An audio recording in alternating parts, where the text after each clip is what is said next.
Hello, it's Garth here, Garth Spears. The purpose of this video is to explain the theory of charisma. It's the first in a series of 6 videos, and this one will last for about 5 or 6 minutes. Actually, when I say theory, in this video, what I want to do is set the scene and talk about the background to charisma. Let's go to the etymology of the word. Where does the word come from? Well, it's actually a Greek word, and it means a favor or gift, a gift from the gods, a divine gift. And the ancient Greeks, some special few people, might have been said to have charisma in terms of them having a gift of healing, for example, or prophecy, or oratory, or whatever. And in ancient Greece, they had hundreds of gods. And Zeus, the head honcho, and his Olympian gods, there he is, sitting on the top of his throne there with all the Olympians sitting around him. This is a symbol of power. Then there's Athena, the symbol of wisdom, of knowledge, logic, strategy.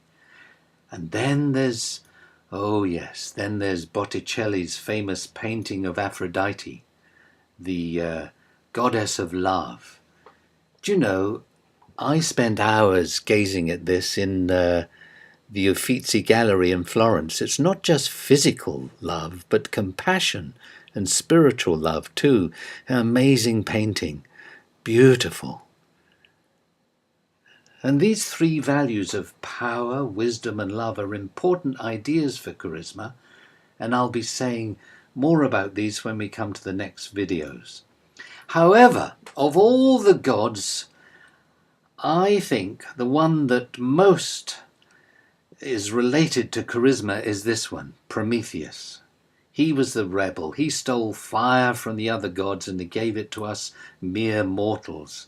And I think that sums up the true meaning of charisma, because the fire that he stole and gave to us, that represents the fire of life, given to us all at our birth.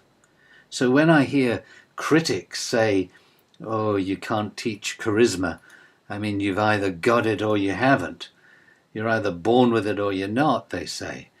Well, my answer is simple. We're all born with it. We're all born with our own natural gifts and talents. But because we don't use them, we lose them. They need to be given the breath of life, like this boy blowing on embers to create fire. And that's what this website is all about. It has all the practical resources for you to rekindle your own fire and bring back your unique gifts, bring them back to life. And what are the gifts of charisma?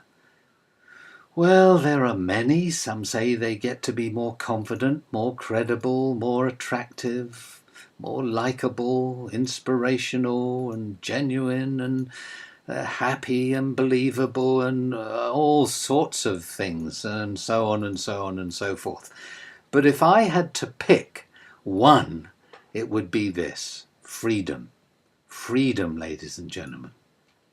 We get to have more freedom in all aspects of our life with charisma.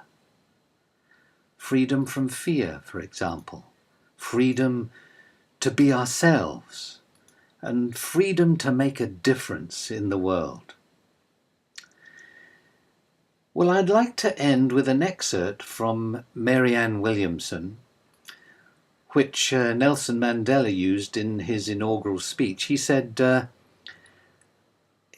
deepest fear is not that we are inadequate, no. Our deepest fear is that we are powerful beyond measure. It's our light, not our darkness, that most frightens us. We ask ourselves, who am I to be brilliant, gorgeous, talented, fabulous? Actually, who are you not to be? You're a child of God. Your playing small does not serve the world.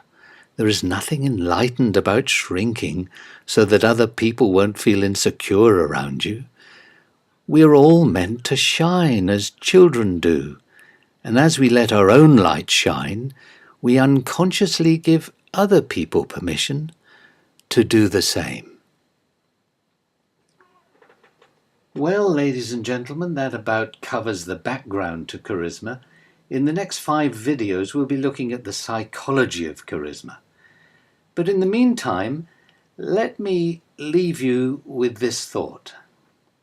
What are your gifts, and are you fully realizing them? Well, this is Garth Spears saying thank you for listening and watching. Bye for now.